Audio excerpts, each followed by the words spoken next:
घाटशिला उपचुनाव में बीजेपी और जेएमएम की तरफ से उम्मीदवार की घोषणा कर दी गई है और अब कयासों का दौर जो चलने लगा है वो जेएलकेएम की तरफ से, यानी कि टाइगर जयराम महतो की तरफ से कि जेएलकेएम की तरफ से उम्मीदवार कौन होंगे। और लिहाजा इसके में सबसे जो पहला नाम अभी तक आ रहा था वो रामदास मुर्मू का आ रहा था, जो पूर्व प्रत्याशी थे घाटशिला से जेएलकेएम के। और इस बार एक और अहम नाम इसलिए जुड़ रहा है और वो नाम है सूर्या हांसदा की पत्नी का। अब ये कयासों का दौर चल रहा है, सोशल मीडिया पर भी ये सवाल उठने लगे हैं और ये संभावनाओं के दौर में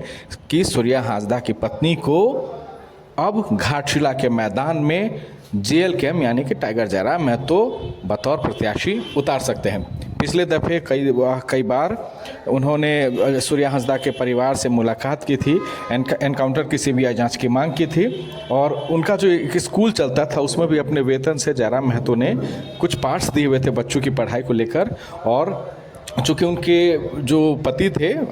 सूर्या हांसदा खुद वो जेएलकेएम से चुनाव लड़ चुके थे और एक मास्टर स्ट्रोक इसलिए भी माना जा रहा है कि जयराम के बारे में अगर एक चीज़ कहावत है पॉलिटिक्स में कि चुनाव जीते या नहीं जीते लेकिन राजनीति जरूर बिगाड़ देते हैं वो, और उसकी एक तस्दीक कह सकते हैं सूर्या हांसदा की पत्नी को घाटशिला से उतारना। एक तरफ जेएमएम के तरफ से सहानुभूति वोट के तौर पर सोमेश सोरेन को टिकट दिया गया है तो दूसरे तरफ चंपई सोरेन के बेटे को टिकट दिया गया है। लिहाजा जयराम महतो चाहते हैं कि उम्मीदवार एक ऐसा सशक्त हो इन दोनों के बीच में जो सहानुभूति भी बटोर सके। और उसमें सबसे जो अहम नाम आ रहा था वो नाम आ रहा था सूर्या हांसदा की पत्नी का। लिहाजा इसलिए भी क्योंकि ट्राइबल नेता संथाल में एक अच्छा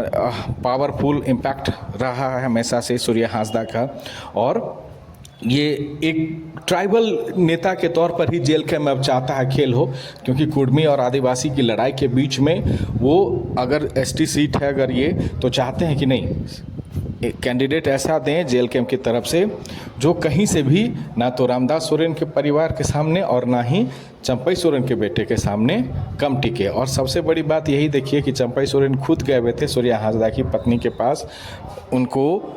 ये न्याय दिलाने के लिए इन तमाम मुद्दों को लेकर, लेकिन कैंडिडेट के तौर पर संभावना अगर ये चीज़ आता है तो जेएलकेएम ने भी ये पहल की है कि उनको कैंडिडेट के तौर पर उतारा जा सकता है। हालांकि ये कयासों का दौर है, अभी संभावनाओं का दौर चल रहा है, स्पष्टता कुछ नहीं है, औपचारिक ऐलान नहीं है,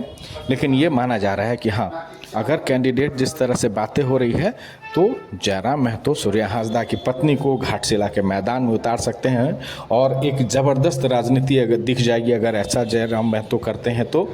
क्योंकि कैंडिडेट एक सहानुभूति, एक सियासी परिवार और तीसरा एक वो आदमी जिन्होंने संथाल में अपने समाज के लिए बहुत काम किया है, चूँकि वहाँ पे वोट जो है आदिवासी समाज का बहुत है तो ये बहुत ज़बरदस्त मैटर करेगा।